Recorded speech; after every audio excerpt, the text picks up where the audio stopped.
కరోనాకు సంబంధించి అనేకమైనటువంటి వింత వింత విషయాలు బయటకొస్తున్నాయి. మొన్నటికి మొన్న కేంద్ర సహాయ మంత్రి ఈ అప్పడాలు తినండి కరోనాను చంపేయండి అని చెప్పి ఒక అడ్వర్టైజ్మెంట్ ఇచ్చారు.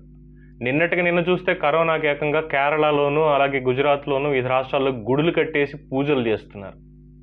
ఇవాళ ఏమైందిరా అని చూస్తే హైదరాబాద్లో ఈ కరోనా భయాన్ని ప్రజల దగ్గర నుంచి క్యాష్ చేసుకునే రూపంలో ఇంకో బాబా అవతారం ఎత్తేశాడు.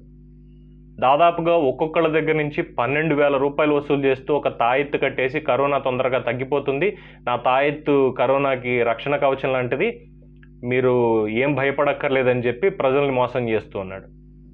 దీనికి సంబంధించి కొంతమంది ఇచ్చిన కంప్లైంట్లు తీసుకున్న పోలీసులు ఇవాళ హఫీజ్పేటలో వెళ్ళి హనీఫ్ అనేటువంటి అతన్ని పట్టుకోవడం జరిగింది. ఈ దొంగ బాబాని అతని దగ్గర నుంచి ఎవరి దగ్గర అయితే డబ్బులు వసూలు చేశాడో ఆ డబ్బునంతా రికవర్ చేయడం, కంప్లైంట్ తీసుకొని కేసు పుటప్ చేయడం అనేది జరిగింది. ఏది ఏమైనా కరోనాకి సంబంధించి ప్రజల్లో ఉన్న భయాన్ని రకరకాలుగా క్యాష్ చేసుకుంటున్నారు అనేక మంది. అటు కంపెనీల దగ్గర నుంచి ఇటు సామాన్యుల వరకు చాలామంది కొత్త కొత్త ఎత్తులు వేస్తున్నారు.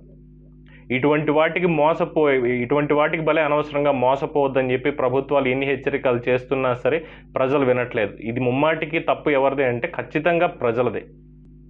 కొద్దిగా కామన్ సెన్స్, కరోనా అనేది వైరస్, దానికి మంది ఇంకా ఎవరు కనిపెట్టలేదని ప్రతిరోజు ప్రభుత్వం కోట్ల రూపాయలు తగిలేసి ప్రచారార్భాటాలు చేస్తున్నారు. అయినా సరే ప్రజలు పట్టించుకోలేదంటే ఇది ఖచ్చితంగా ప్రజల తప్పే.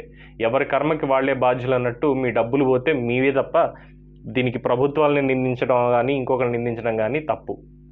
సో ఎవరైనా సరే కాస్త ఆలోచించి ఇలాంటి పనులు చేసే ముందు, ఇలాంటి బాబాల దగ్గరికి వెళ్లే ముందు కాస్త బుర్ర పెట్టి ఆలోచించండి. అంతే తప్ప డబ్బులు పోగొట్టుకుని లబోదిబోమని పోలీస్ స్టేషన్లకి వెళ్ళొద్దు.